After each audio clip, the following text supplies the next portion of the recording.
Welcome to Smart Wealth with Joshua. Your daily stock analysis and catalysts talk. Today we're looking at Applied Optoelectronics. If you find our talks useful, please consider subscribe, like, and comment underneath. And a quick note before we get into today's stock. If you trade stocks, crypto, forex, gold, or indices and want clearer buy and sell signals, you can check out VIP indicators through my link below. Grow $100 to $10K with VIP indicators. VIP Indicators offers TradingView indicators, market alerts, trading education, and chart reading support with up to a 93% win rate. The tools are designed to help traders spot possible setups faster and trade with more confidence. But please remember, trading is risky. No indicator can guarantee profits, and growing $100 into $10K is not guaranteed. Use these tools for education and analysis only, manage your risk carefully, do your own research, and never trade money you cannot afford to lose. This is an affiliate link, so I may earn a commission if you use it at no extra cost to you. All right, let's move into the wealth building context. Because, imagine taking a completely forgotten, seemingly boring cable manufacturing company from the absolute bottom of the distressed small cap bin. Oh, yeah. Totally ignored. Exactly. And then directly injecting it with the raw, explosive momentum of the AI gold rush. Mm-hmm. I mean, you go to sleep looking at an ordinary hardware vendor, and you wake up staring at a stock that is just tearing Wall Street apart. It's wild. It really is the kind of parabolic chart that makes institutional investors sweat. Because a 900% climb rockets them to a $14.3 billion market cap almost overnight. Right, 900%. That is just staggering. Yeah, and this isn't, a glossy Silicon Valley software startup built in a garage yesterday. This is an established legacy networking hardware company that suddenly finds itself at the bleeding edge of global infrastructure. Which makes this incredibly high stakes for anyone listening, right? The FOMO out there is just palpable. Oh, absolutely. But to understand how a legacy company suddenly woke up as a tech darling, you can't just look at the stock chart. You have to look at the massive influx of cash that's fundamentally reshaping their business. Right, exactly. Which perfectly sets up the numbers. Now let's look at the fundamentals. Let's lay out the sheer scale of that inflection point, because it's dramatic. Yeah, the financial transition spanning from the end of fiscal year 2025 into early 2026, it completely rewired the narrative around this business. Right, because in fiscal 2025, their revenue surged 82.8% year over year. That brought them to $455.7 million. And the momentum didn't stall there at all. No, it didn't. In Q1 of 2026, revenue climbed another 51% year over year to $151.1 million. But the critical detail, and you really have to pay attention to this, is the data center segment. Yeah, that's the huge one. It more than doubled to $81.4 million in just that one quarter. Which is just the undeniable footprint of the AI infrastructure boom showing up in their ledgers.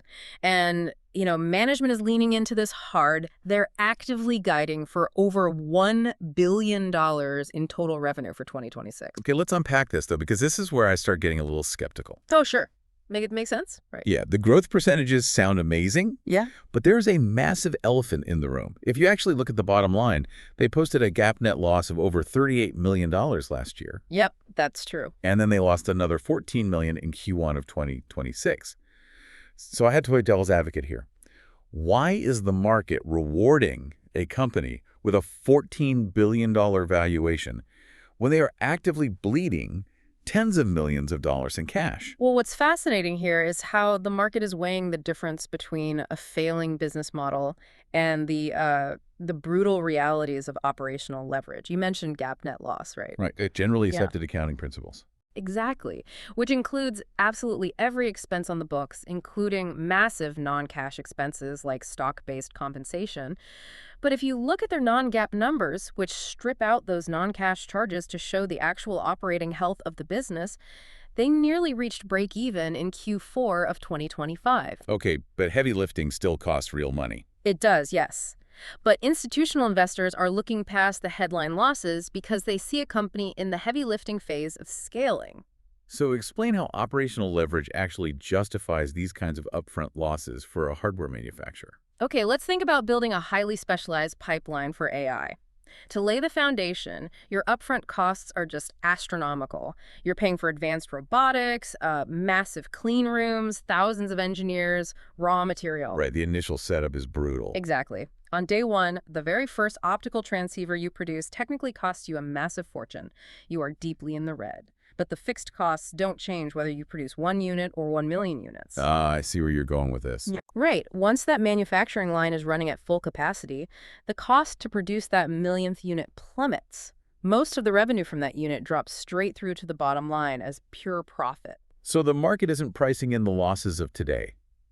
They are pricing in the avalanche of profit that theoretically hits the moment the factory reaches full utilization. Precisely. And we're seeing the breadcrumbs of that transition.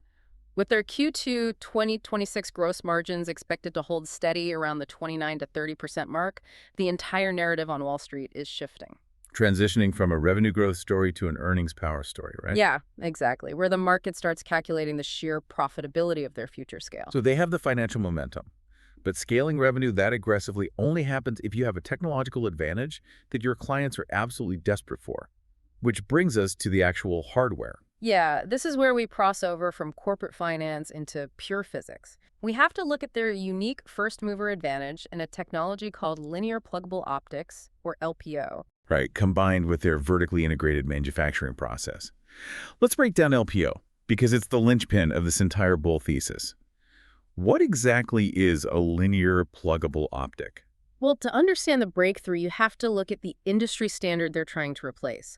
Right now, most optical transceivers rely on a component called a DSP chip, a digital signal processor. And from my understanding, DSP chips are notoriously power-hungry. Oh, incredibly power-hungry. Think of a DSP chip as a heavy computational janitor. Its entire job is to sit inside the cable connection, take a messy light signal, and actively compute, clean, and format that signal before it gets sent out. That sounds like it would require immense electricity to do that math. It does, and it generates a massive amount of heat.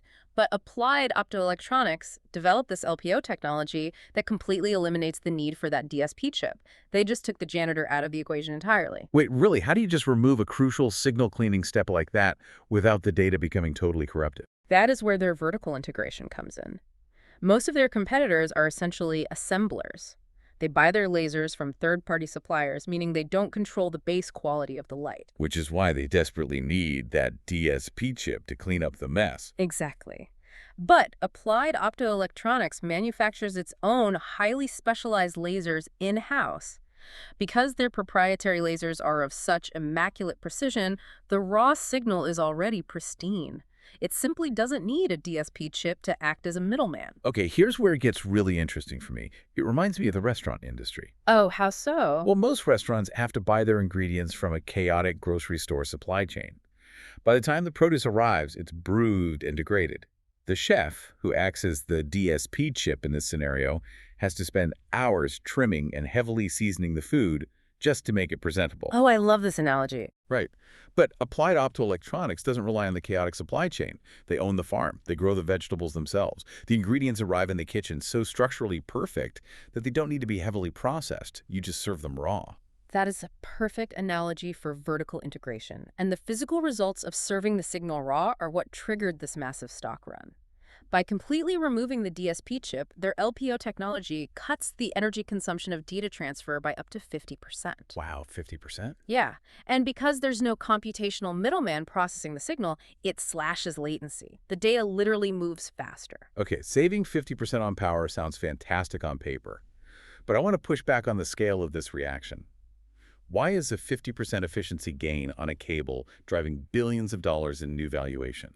Because if we connect this to the broader AI arms race, it solves the single biggest existential crisis facing the tech giants right now.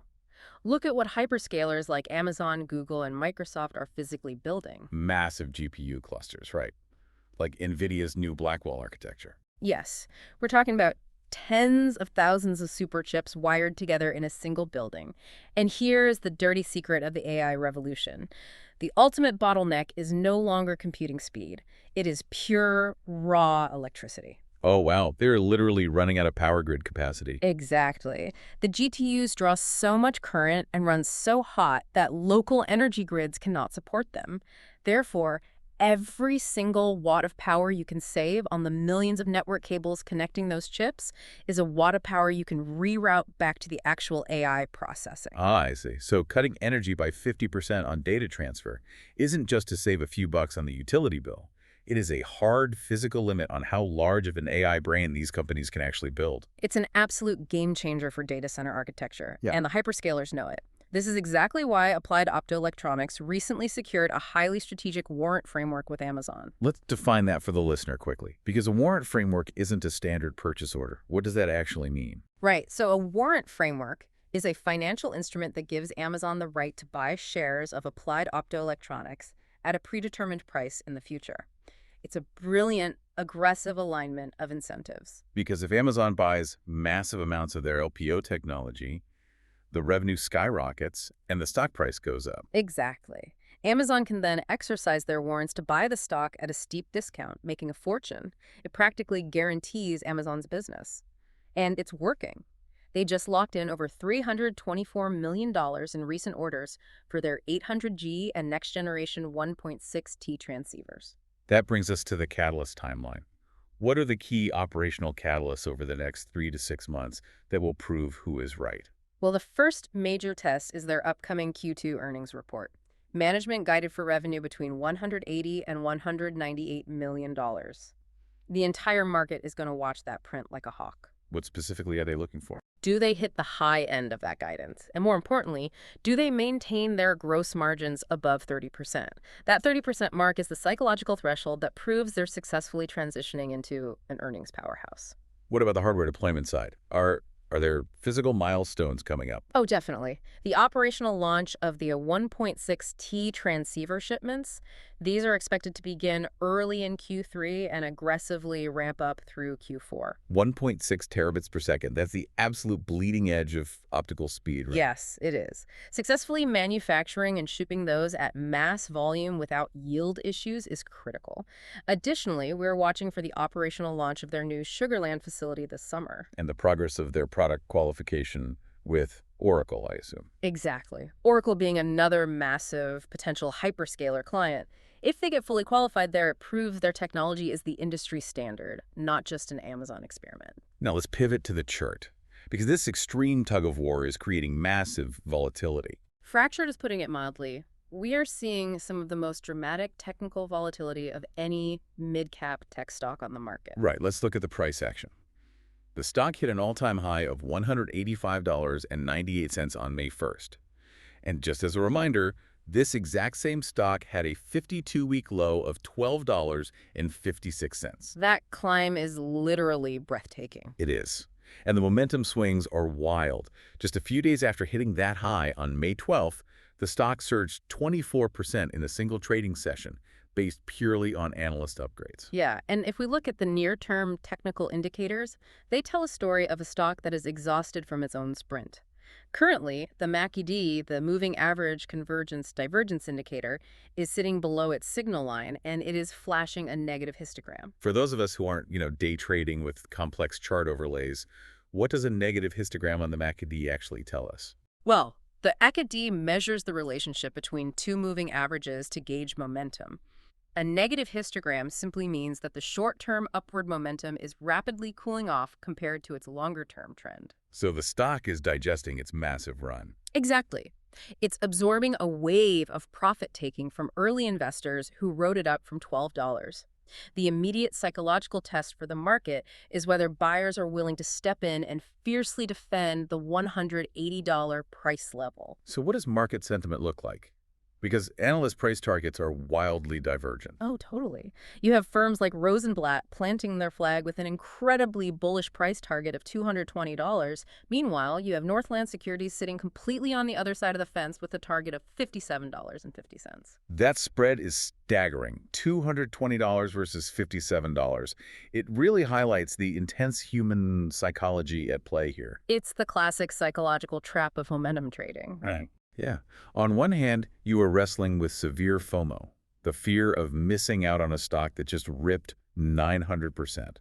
On the other hand, you have the sheer terror of buying at the absolute top of a parabolic run. And there's another unpredictable wrinkle driving the sentiment too, the rumor mill. Ah, Yes, the acquisition chatter. Right. These rumors are completely unconfirmed by the company, but they are absolutely driving speculative buying volume. The rumor floating around is that because they possess a vast United States-based manufacturing footprint, they're a massive acquisition target. From a strategic standpoint, it makes sense. A larger tech conglomerate could acquire them to secure a domestic, U.S.-based supply chain for critical AI infrastructure. Especially in an era of escalating geopolitical tension, yeah.